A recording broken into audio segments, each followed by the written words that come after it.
코로나19가 국내에서 발생한 지 2달 가까이 지나도록 확진자가 없던 의정부시에서 첫 번째 확진자가 나왔습니다. 코로나19의 집단 감염 진원지로 지목된 구로 콜센터에서 일하는 직원이었습니다. 마스크 만여 장을 몰래 보관해온 마스크 유통업자가 적발됐습니다. 이 업자는 마스크를 비싸게 팔 목적으로 1년 넘게 보관하다가 경찰에 덜미가 잡혔습니다. 코로나19 사태로 학교 개학이 연기되면서 학생들이 PC방이나 노래방을 많이 찾고 있는데요. 대부분의 시설이 소독이나 방역 조치가 이루어져 있지 않아 집단 감염의 우려가 나옵니다. 신천지에서 코로나19 집단 감염이 발생하면서 종교 집회를 자제해야 한다는 목소리가 높아지고 있습니다.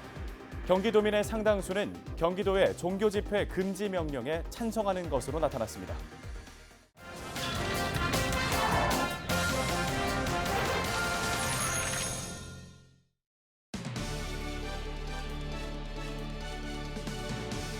시청자 여러분 안녕하십니까?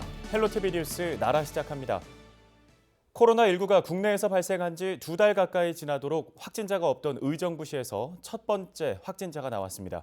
집단 감염의 질환지로 알려진 구로 콜센터에서 일하던 직원이었는데요.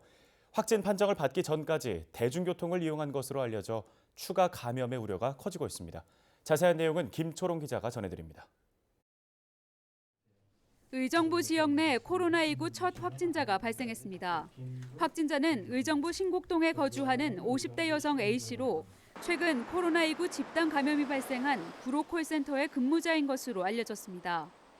A씨는 지난 8일 저녁 6시 회사로부터 확진자와 접촉했다는 문자를 받은 후 다음 날인 9일 오후 2시 의정부 성모병원 선별진료소에서 1차 검사를 받았습니다. 10일 1차 검사 결과에 이어 질병관리본부의 2차 검사 결과 역시 양성으로 나왔습니다. 의정부시는 A씨의 거주지와 동선을 공개했습니다. A씨는 신곡동의 한 아파트에서 남편과 함께 거주하던 것으로 파악됐습니다. 또 A씨는 지난 6일 회룡역에서 구로까지 전철과 마을버스를 이용해 출퇴근했고 주말 사이 회룡역 인근의 식당과 가게, 신곡동 소재 미용실 등을 이용한 것으로 조사됐습니다. 지역사회 내에서는 감염 확산에 대한 우려가 커지고 있습니다. 그래서 지금 불안해가지고 집에 지금 오는 거예요. 뭐 전염될까 봐 그런 거죠. 불안하죠. 그 근처에 학원가도 좀 있는데 갔다 오지 미용실 그게 학원가인데 거기 오늘 안 보낸다고 엄마들이 하더라고요. 또 시는 A씨가 경기도 의료원 포천병원에 이송돼 치료 중이라고 11일 밝혔습니다. 확진자의 의정부 지역 밀접 접촉자로 파악된 8명은 현재 모두 자가격리 중입니다. 우리 시에서는 관내 유관기관인 경찰서, 소방서를 비롯한 유관기관 등과 모든 의료기관들이 긴밀히 협의하여 지역사회 전파 방지를 위해 최선을 다하겠습니다. 의정부 지역에 거주하는 또 다른 구로 콜센터 직원은 검사 결과 음성 판정을 받았습니다. 헬로티비 뉴스 김초롱입니다. 한 마스크 유통업자가 마스크 11,000여 장을 몰래 보관해 오다가 경찰에 적발됐습니다. 의정부 경찰서는 물가안정법 위반 혐의로 50대 남성 A씨를 검거하고 마스크 전량을 압수했다고 밝혔습니다. A씨는 경기도 안산에 있는 한 물류창고에 마스크 11,000여 장을 보관한 혐의를 받고 있는데요. A씨는 경찰 조사에서 마스크를 비싼 값에 팔려고 했던 점을 인정한 것으로 알려졌습니다. 경찰은 압수 물량을 공적 판매용으로 넘기고 마스크 매점 매석 행위에 대한 수사를 확대할 계획입니다. 코로나19로 개학이 연기되면서 갈 곳이 없어진 학생들이 335 모여 PC방과 노래방 등 방역의 사각지대로 향하고 있습니다. 하지만 이 시설 대부분은 소독과 방역은 물론 밀폐된 공간에다가 환기도 힘든 상황입니다. 이정아 기자의 보도입니다. 인천의 한 스터디 카페. 학생들이 학교 대신 공부할 수 있는 공간을 찾았습니다. 모의고사도 미뤄지고 아마 여름방학도 줄어들 테고 마스크 쓰고 나오면 괜찮을 거라고 생각을 해서 이렇게 나왔습니다. 감염에 대한 걱정도 있지만 시간마다 소독하는 스터디 카페는 그나마 상황이 낫습니다. 인근의 동전 노래방은 이른 아침부터 중학생들이 찾아옵니다. 저렴한 비용으로 무료한 시간을 보낼 수 있기 때문입니다. 학생들은 밀폐된 공간에서 마스크 없이 30분 이상 머물며 노래 부르기에 열중합니다. 코로나 때문에 딱히 갈 곳이 없어가지고 매일 코인 노래방에 와서 10곡씩 부르고 가요. 또 다른 PC방도 상황은 비슷합니다. 키보드와 헤드셋 등은 여러 사람이 공용으로 사용하고 있습니다. 거리로 나온 청소년들이 사실상 감염에 취약한 PC방으로 대거 몰리고 있습니다. 친구들이랑 계약을 아직 안 해서 갈 데가 없어서 왔어요. 걱정되는데 애들이 하도 오고 싶다 그래가지고 잠깐 왔다 갔어요. 다중이용시설 자제 권고에도 현실적으로 학생들을 일일이 통제할 수 없는 상황. 앞서 부산과 경남에서는 PC방과 동전 노래방에서 각각 코로나19 확진 사례가 나오기도 했습니다. 지자체도 비상이 걸렸습니다. 당분간은 PC방이나 코인 노래방에 대한 출입을 조금 자제해 주셨으면 합니다. 실내 환기를 좀 수시로 해주시고 각종 기기들을 즉시 소독을 해주시기를 당부드립니다. 미뤄진 계약에 학생들이 몰리는 다중이용시설에도 방역 구멍이 우려되면서 각별한 주의가 필요합니다. 헬로티비 뉴스 이정아입니다. 다음 소식입니다. 대구 신천지교회에서 코로나19 집단 감염이 발생한 뒤 종교 집회를 자제해야 한다는 목소리가 높아지고 있죠. 경기도의 종교 집회 금지 명령에 대해서 대다수의 도민들이 찬성하는 것으로 나타났습니다. 김호 기자가 정리했습니다. 먼저 종교 집회를 자제해야 하느냐는 질문에 매우 그렇다가 82%, 대체로 그렇다가 13%로 95%가 그렇다고 답했습니다.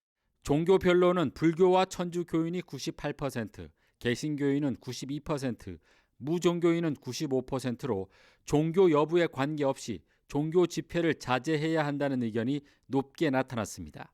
또 최근 종교 집회에 참여한 경험이 있느냐는 질문에 92%가 없다고 답했습니다. 종교별 참여 경험은 개신교가 13%로 가장 높은 참여 경험을 보였고 불교 2%, 천주교는 1%로 나타났습니다. 최근 이슈가 되고 있는 종교 집회 금지 명령에 대해서는 매우 찬성이 66%, 대체로 찬성이 22%로 88%가 찬성한다고 답했습니다. 종교별 찬성률은 개신교가 73%, 천주교 92%, 불교가 96%, 무종교인은 93%로 조사됐습니다. 경기도와 도교육청의 학원 휴원 요청에 대해서는 매우 잘했다가 65%, 대체로 잘했다가 29%로 도민의 94%가 잘했다고 응답했습니다. 특히 초중고 학부모들의 긍정적인 평가는 97%로 높게 나왔습니다. 또 외출 자제하기와 2m 안전거리 유지하기 등 사회적 거리 두기에 대해서는 97%가 실천할 생각이 있다고 답해 개인 방역에 대한 인식이 확산되고 있음을 보여줬습니다. 이번 조사는 경기도가 여론조사 기관인 케인스텐 리서치에 의뢰해 지난 9일 경기도민 만 18세 이상 1,100명을 대상으로 전화 면접 방식으로 진행됐으며 신뢰 수준은 95%, 표본 오차는 플러스 마이너스 2.95%포인트입니다. 헬로티비 뉴스 김호입니다. 경기도가 코로나19 차단을 위해 방역지원단을 출범했습니다. 방역지원단은 특별사법경찰단 8개 팀 125명과 방역, 법률 전문가 5명 등 130명으로 구성돼 위기 상황이 종료될 때까지 운영됩니다. 지원단은 감염이 우려되는 의심 환자가 검사나 자가격리에 응하지 않을 경우 특사경과 공조해 경찰에 즉시 고발할 예정입니다. 또 감염 우려가 높은 다중이용시설과 콜센터 등에 대한 방역 활동을 실시하고 예방수칙 등을 준수할 수 있도록 지도할 방침입니다.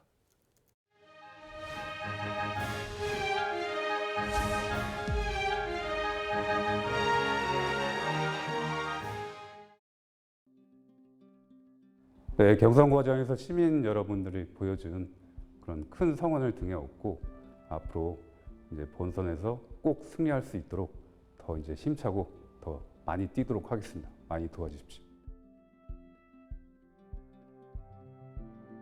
국회의원은 하나의 입법기관이기 때문에 법 체계를 잘 이해하고 있어야 이제 현실 타당한 입법을 할 수 있습니다. 그런 점에서 이제 법률가로서 변호사로서 그런 큰 강점을 갖고 있고 또한 지역 연구가 있기 때문에 그동안의 지역 발전 과정과 향후에 어떤 점이 필요한지 잘 알고 있습니다. 또 마지막으로 나이가 젊기 때문에 며칠 밤을 새더라도 끄떡없이 일을 할 수 있습니다. 그런 점을 잘 이제 고려를 해 주시기 바랍니다. 이제 가장 시급한 현안이 교통 분야인데 지금 의정부 사시는 분들이 서울로 출퇴근하시는 분들이 많기 때문에 이제 교통 개선 대책을 많이 바라고 계십니다. 그런 점에서 지하철 8호선 연장, 변전철 연장 또는 신설에 대해 이제 2주 전에 공약 발표를 했고 국회의원이 된다면 그런 점을 꼭 중심을 해갖고 그 교통 대책 꼭 개선시키겠습니다.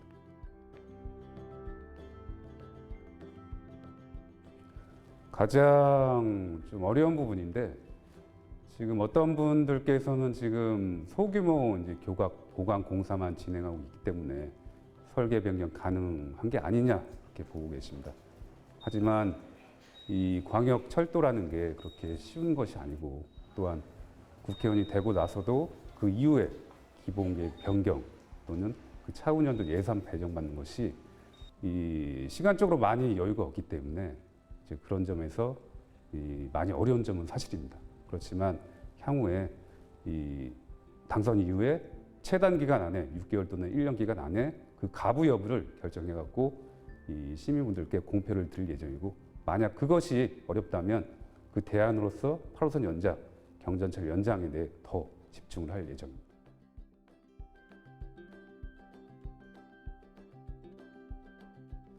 지금 의정부시의 의견과 이 시민분들 여타 이제 인접 그 지역 시민분들의 의견이 모두 다 틀린 것이 아니고 다 이름 타당한 면이 있습니다.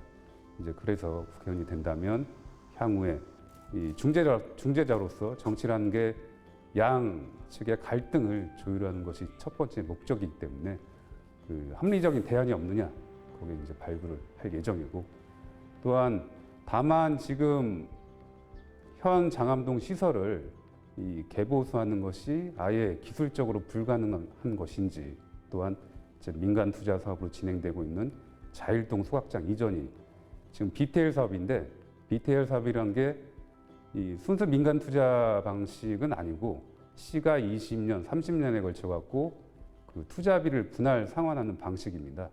이것이 과연 소각장까지 민간 투자 사업으로 하는 것이 적정한지 다시 한번 검토가 필요하지 않나 생각이 됩니다.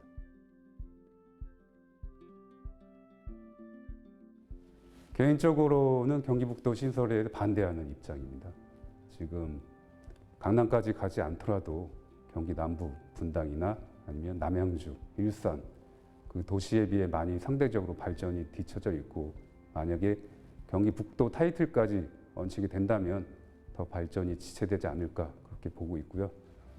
한편에서는 수도권제 과밀 규제를 벗어나기 위해서는 경기북도 신설이 필요하다 이렇게 말씀을 하시지만 그것보다는 수도권 정비 계획법을 개정하는 것이 더 현실적인 방안 같고 시민 여러분들도 많이 그 점에 대해서는 원하시는 분이 많지 않을 것 같고 또 타 도시 남양주나 고양, 구리 등의 이제 동의도 얻는 것이 쉽지 않을 수 있기 때문에 그 점은 좀 다시 한번 검토가 되어야 되지 않나 그렇게 보고 있습니다.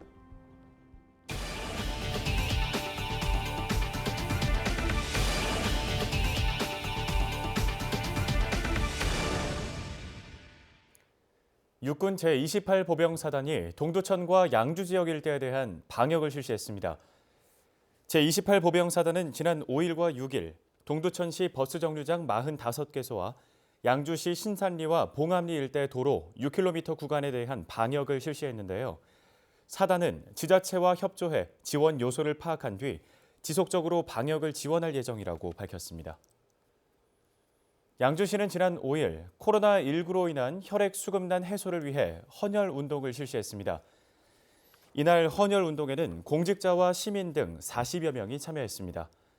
이날 모인 혈액은 중증 암 환자와 희귀병 질환자 등의 수술에 사용될 예정입니다. 연천군이 지난달 28일부터 기존 선별진료소에 군인 전용 진료소를 설치해 운영하고 있습니다. 군인 선별진료소는 군부대가 많은 지역의 특성을 고려한 것으로 육군단과 협의해 휴일 없이 오전 10시부터 오후 5시까지 운영됩니다. 군인 선별진료소에는 군의관 1명과 의무병 2명이 배치됐습니다. 뉴스를 마칩니다. 시청해주신 여러분 고맙습니다.